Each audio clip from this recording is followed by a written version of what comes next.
Ah, hello. I'm Thal Smith, and today I'm doing a quick update slash reading excerpt. Just FYI, my book that I've been selling, An Honest Liar. I'll put links to where you could get the book if you want it. But anyways, my book has been on sale. In case you didn't know, I don't know. I don't remember if I told you that I put it on sale the first time, so I'm telling you now. I know I am bad at promoting shit. I thought the first video would have been enough to. Anyways, my book has been on sale for $2.99 and will be till November 3rd. I just want to make sure I get that out of the way. So you still got like a week, give or take. I apologize that I didn't promote this better. I don't know how to sell or buy. Well, I don't know how to do business things. I'm to be honest. You know what? That aside, I realized the first time that I didn't do a reading excerpt of my book, which is something I should have done. So I'm gonna do that real quick. So yeah, apologize for not being very good at business things. Anyways, here's just a reading of my book, Honest Liar, which I wrote. Just an excerpt of it, of course. Um, yeah, okay, and this is obviously chapter one. Okay, he picks up rat poison, pouring into a big bowl brimmed in a murky, caked mush. Ah, this stinks. He used his hand to wave off the smell before grabbing a whisk, slopping everything around throughout the garage. He stopped stirring. Is that all of it? His skull clashed in ringing static. Stop it. The noise subsides, replaced with a small voice in his head. We need more of what? Put your hand out over the bowl. Trepidly, Jason puts his hand out. This is gonna hurt. Huh? He screams as blood splatters into the mix. Jason pulls back, holding his nicked hand. The substance begins to burble, slowly rising in the air, pushing and contracting. It burns black till it pops, vanishing into thin air. Jason timidly steps forward. Is that it? There's no response. Guys? You there? He slowly cracks a smile. It's over, he leapt for joy before the garage door opens. Oh no. Jason froze. Mom bursts out of her parked car, huffing as she glares down at the whole mess. I told you. Yeah.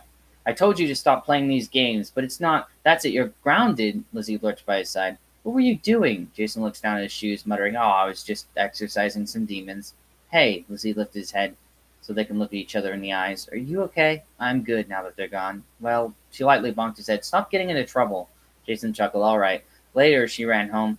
Later, he waves goodbye. Jason takes a shortcut through the park with a spring in his step till he stops, cold in his tracks, swirling bushy shapes sludge slowly towards him, shabby green flesh stilts and awkward heads full of gaping, pitch-black mouths.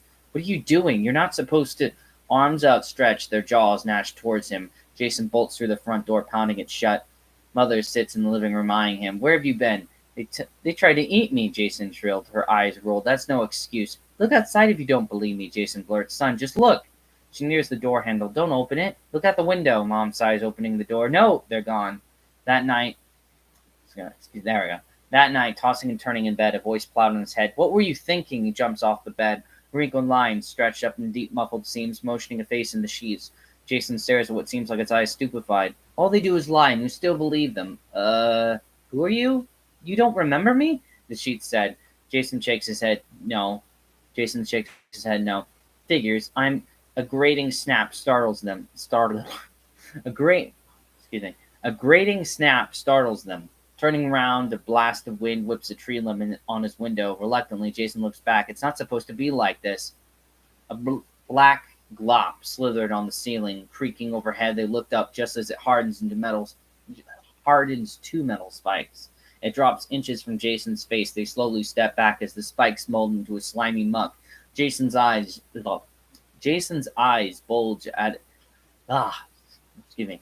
Jason's eyes bulge as it rises into a sheep of stupendous size, with an antelope's head, startling hyena jaws, tongue snakes on the very tips of its rhino horns, and lion claws clinging to the floorboards.